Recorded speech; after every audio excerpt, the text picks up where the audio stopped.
की जानिब से बात कर रहा हूँ। आज का जो हमारा लेक्चर है वो कॉइन ग्लास के ऊपर है। कॉइन ग्लास जो ये एक वेबसाइट है, आपने सबसे पहले क्या करना है, आपने गूगल पे आके लिखना है coinglass.com। आपके पास ये वेबसाइट आ जाएगी। अब ये आपको हेल्प करेगी डेटा एनालिसिस के अंदर कि आप जब मार्केट का डेटा एनालाइज करते हैं तो उसमें आपको बहुत हेल्पफुल साबित होगी। ठीक है। अच्छा, इसमें आपने आके किन चीज़ों को देखना है और या आप इसमें आके किन चीज़ों को देखते हैं ये मैं आपको बताता हूँ। आपने क्या करना है, कॉइन ग्लास पे आए तो आपके पास यहाँ पे एक लिक्विडेशन का ऑप्शन हो रहा होगा।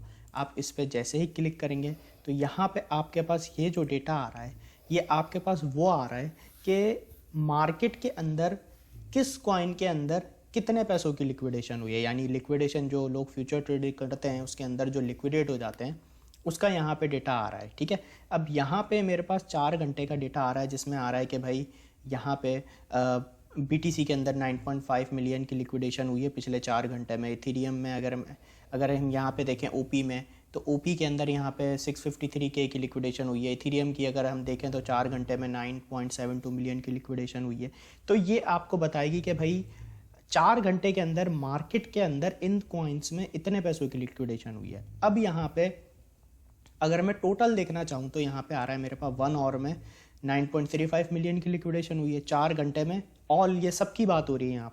यहाँ पे 34.83 मिलियन की लिक्विडेशन हुई है। 12 घंटे में 185 की और 24 घंटे में 226 मिलियन की लिक्विडेशन हुई है क्रिप्टो की मार्केट में। जो लोग फ्यूचर ट्रेडिंग करते हैं यानी वो लिक्विडेट हुए हैं। ठीक है ना, यहाँ पे ये आ रही है। और यहाँ अगर आप थोड़ा सा नीचे करेंगे तो यहाँ पे आपके पास उन कॉइन्स का आ रहा हुआ है किस कॉइन में कितने पैसों की लिक्विडेशन हुई है। यहाँ पे आपके पास टाइम फ्रेम आ रहा है तो यहाँ पे आप कोई भी टाइम फ्रेम सेलेक्ट कर सकते हैं। जैसे यहाँ मैं 1 आवर करता हूँ तो यहाँ पे मेरे पास आ जाएगा 1 आवर में BTC में 4.97 मिलियन की लिक्विडेशन हुई है। ठीक है। इथेरियम में 2.13 मिलियन की लिक्विडेशन हुई है। तो यहाँ पे आप 12 घंटे में देखना चाहें तो 12 घंटे में BTC में 85.1 मिलियन की लिक्विडेशन हुई है। अगर इसे आप 24 आवर कर देंगे तो यहाँ आपके पास 24 आवर का डेटा आ जाएगा कि भाई 104.97 मिलियन की लिक्विडेशन हुई है पिछले 24 घंटे के अंदर। ठीक है। तो इससे ही आपको हेल्पफुल ये चीज़ साबित होगी कि भाई मार्केट के अंदर लिक्विडेशंस ये हुई हैं और किस कॉइन में कितनी लिक्विडेशन हुई है वो भी आप देख सकते हैं। तो यहाँ पे आपने देखना है, फॉर एग्जांपल यहाँ से जैसे आपने देख लिया भाई मार्केट में इतने इतने टाइम फ्रेम में इतने इतने पैसों की लिक्विडेशन हुई है। अब आपने फॉर एग्जांपल सोचा कि भाई मैं बिटकॉइन कैश की लिक्विडेशन देखना चाह रहा हूँ कि उसके हालात क्या चल रहे हैं, उसमें लोग कितने पैसों में लिक्विडेट हुए हैं। तो यहाँ पर आपके पास सर्च का ऑप्शन आ रहा होगा। आप यहाँ पर लिखते हैं बिटकॉइन कैश BCH लिखते हैं और यहाँ पे आप जैसे ही सर्च करेंगे तो आपके पास यहाँ पे आ जाएगा कि भाई 1 आवर के अंदर 32.8K की लिक्विडेशन हुई है। और यहाँ पर हम देखें तो 4 आवर में 49.7K की, 12 आवर में 227 और 424 आवर में 292.25K की लिक्विडेशन हुई है। तो इससे आपको एक अंदाज़ा हो जाता है कि आप जिस कॉइन में ट्रेड करने चाह रहे हैं उसमें कितने टाइम फ्रेम में कितने पैसों की लिक्विडेशन हुई। तो आपको एक तरीके से डेटा को आप एनालिसिस कर रहे हैं कि भाई क्या चल रहा है आपके कॉइन में, मार्केट में क्या चल रहा है, किस कॉइन में कितने लोग लिक्विडेट हुए हैं। इस तरह से आप इसके अंदर चीज़ों को देखते हैं। अच्छा, उसके बाद एक अच्छी चीज़ है यहाँ पे लॉन्ग वर्सेस शॉर्ट्स। ठीक है ना, ये मैं आपको इसका कॉन्सेप्ट बताता हूँ। लॉन्ग वर्सेस शॉर्ट आपने यहाँ जैसे ही आप टच करेंगे आपके पास टैब खुलेगा जिसमें आपके पास लॉन्ग वर्सेस शॉर्ट का एक यहाँ पे आ रहा होगा लिखा हुआ। आप इसे जैसे ही क्लिक करेंगे आपके पास इस तरह से आ रहा होगा। अच्छा, ये किस तरीके से हेल्पफुल साबित होता है, ये यहाँ पे सारी एक्सचेंजेस हैं। ठीक है, टॉप 11 यहाँ पे जैसे एक्सचेंजेस आ रही हैं उसमें ये आ रहा है कि भाई कहाँ पे कितने लोगों ने लॉन्ग और शॉर्ट ओपन की हुई है।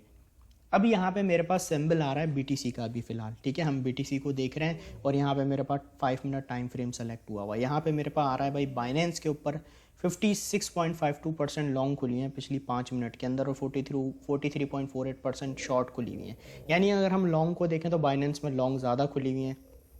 और अगर हम यहाँ पे देखें बिटमैक्स पे, वहाँ पे 90% लॉन्ग पोजीशन ओपन हुई है पिछले 5 मिनट में।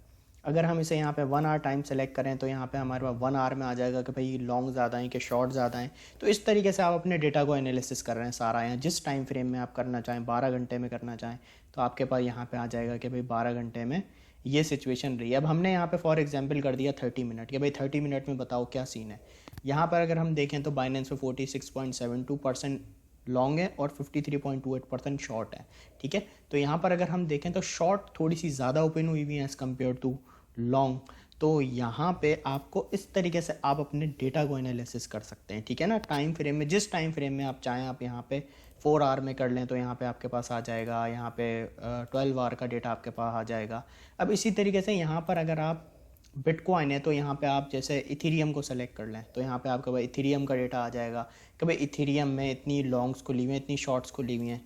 अब यहाँ पे आपने बिटकॉइन को देख लिया, अब आपने कहा मैं अपने अब किसी दूसरे कॉइन में आप ट्रेड करना चाह रहे हैं, जो भी आपका कॉइन है। फॉर एग्जांपल आपने कहा मैं एलटीसी में ट्रेड करना चाह रहा हूँ, तो आपने एलटीसी सेलेक्ट कर लिया। तो यहाँ पे अब आपके पास एलटीसी का डेटा आ गया कि भाई बाइनेंस में जो एलटीसी की पोजीशन है वो 49.55% लॉन्ग खुली हुई है, 50% शॉर्ट खुली हुई है। यहाँ पर अगर आप देखें तो आप क्रैकन पे, एक्सचेंज पे, यहाँ पे एलटीसी के ऊपर 53.94% लॉन्ग खुली हुई है और 46.06% शॉर्ट खुली हुई है। तो आप इस तरीके से अपने डेटा को इसमें एनालिसिस कर सकते हैं, ठीक है। फिर उसके बाद है थर्ड इंपॉर्टेंट चीज़, ऑर्डर बुक, ठीक है। बहुत लोगों से आप लोगों ने सुना होगा ऑर्डर बुक के बारे में, तो इसका मैं आपको कॉन्सेप्ट बताता हूँ। सिंपली क्या है, आपने क्या करना है, ऑर्डर बुक के अंदर आना है, यहाँ पे यूएसडीटी या आपने बीटीसी यूएसडीटी के पेयर में आ जाना है, ठीक है ना। अब यहाँ पे आपके पास इस तरीके से नज़र आ रहा होगा, ठीक है ना, यहाँ पर रेड और ग्रीन। अब यहाँ पे ये रेड वाले जो हैं ये सारे जो है ना यहाँ पे सेलर्स हैं, और ये ग्रीन वाले जितने ही आपके पास बायर्स हैं, ठीक है। मैं अब आपको समझाता हूँ। अब यहाँ पे आपने क्या करना है, ये जो है ये बिटकॉइन के बाइंग और सेलिंग के ऑर्डर हैं। मैंने क्योंकि यहाँ पे बिटकॉइन बीटीसी यूएसडीटी की ऑर्डर बुक खोली है, तो यहाँ पे मेरे पास सारे बायर्स और सेलर्स के डेटा आ रहा है, ठीक है ना। अब यहाँ पे ये मेरे पास सारे छोटे ऑर्डर्स हैं। अब अगर मैं इसे यहाँ पे 100 पर सेलेक्ट कर दूंगा तो मेरे पास सारे ये बड़े ऑर्डर्स का डेटा आ जाएगा, ठीक है। अब यहाँ पे अगर मैं यहाँ पे इसकी सेटिंग पे देखूँ ना, यहाँ पे सेटिंग में आ रहा हूँ, तो यहाँ पे आप देखें मेरे पास किन एक्सचेंजेस का डेटा आ रहा है, बायबिट का, बाइनेंस का, बिटमैक्स का, ओकेएक्स का, हुओबी का। तो इन एक्सचेंजेस से जो मेरे पास यहाँ पे डेटा शो हो रहा है कॉइन ग्लास पे, वो इन एक्सचेंजेस का हो रहा है कि भाई यहाँ पे बिटकॉइन पे इन एक्सचेंजेस के अंदर अगर हम देखें किस जगह पे कौन से ऑर्डर ज़्यादा लगे हुए हैं, ठीक है। ऑर्डर बुक इसलिए काम आती है। अब यहाँ पे अगर मैं देखूँ ऑलमोस्ट 2200, 2300, 2400 ये चेंज हो रही है यहाँ पे। पहले बताता हूँ चेंज क्यों हो रही हैं। अगर हम देखें तो 2200 यहाँ पर 2200 बीटीसी का ऑर्डर लगा हुआ है 25,500, यानी 2200 लोगों ने ऑर्डर अपना सेट किया हुआ है बिटकॉइन के ऊपर कि जब 25,500 बीटीसी का प्राइस आए तो 2200 जो बीटीसी हैं वो बाय हो जाएं, ठीक है। अब यहाँ पर समझने वाली एक चीज़ है, किसी एक वॉलेट का नहीं है कि भाई इतने बीटीसी इस रेंज पे ये कोई एक बंदा बाय कर रहा है।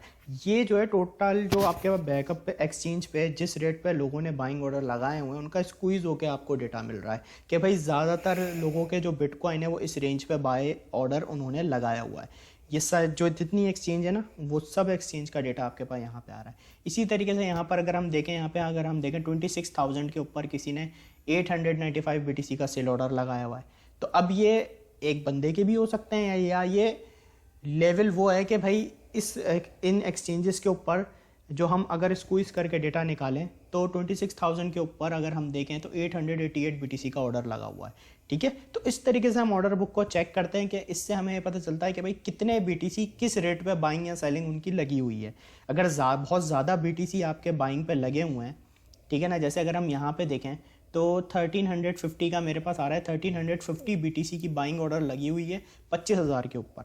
तो इससे मुझे पता चल जाएगा कि भाई 25,000 पे इतने बीटीसी का बाइंग ऑर्डर लगा हुआ है। तो इस तरीके से आप अपने डेटा को एनालिसिस करेंगे, ठीक है। और ये जो बार बार चेंज हो रहे हैं ना, अब इसका रीज़न मैं आपको बताता हूँ कि ये वो लोग हैं जो अपने बायर्स जो होते हैं जिन्होंने यहाँ पे ये जितने भी, पहले बात ये जो ऑर्डर लगे हुए ना लिमिट में लगे हुए, लिमिट ऑर्डर से मुराद कि किसी ने बाइंग ऑर्डर लगाया हुआ है, किसी ने सेलिंग ऑर्डर एडवांस में लगाया हुआ है, ये वो हैं। अब ये जो यहाँ पे चेंज हो रहा है तो वो लोग अपने ऑर्डर कैंसिल करते हैं या तो वो न्यू रेट पे लगा देते हैं, ठीक है। इस वजह से यहाँ पे आपको थोड़ी चेंजिंग देखने को मिल रही है। तो सिंपली सिर्फ ये रीज़न है, और इस तरीके से हम अपने ऑर्डर बुक को नोटिस करते हैं। तो इस तरीके से आपको अपना डेटा सारा एनालिसिस कर सकते हैं आप कॉइन ग्लास के ऊपर आके। तो आई होप आपको आज का लेक्चर क्लियर होगा कॉइन ग्लास का। सिंपली डेटा एनालिसिस के लिए आपने इसे यूज़ करना है, ठीक है जी। Thank you so much.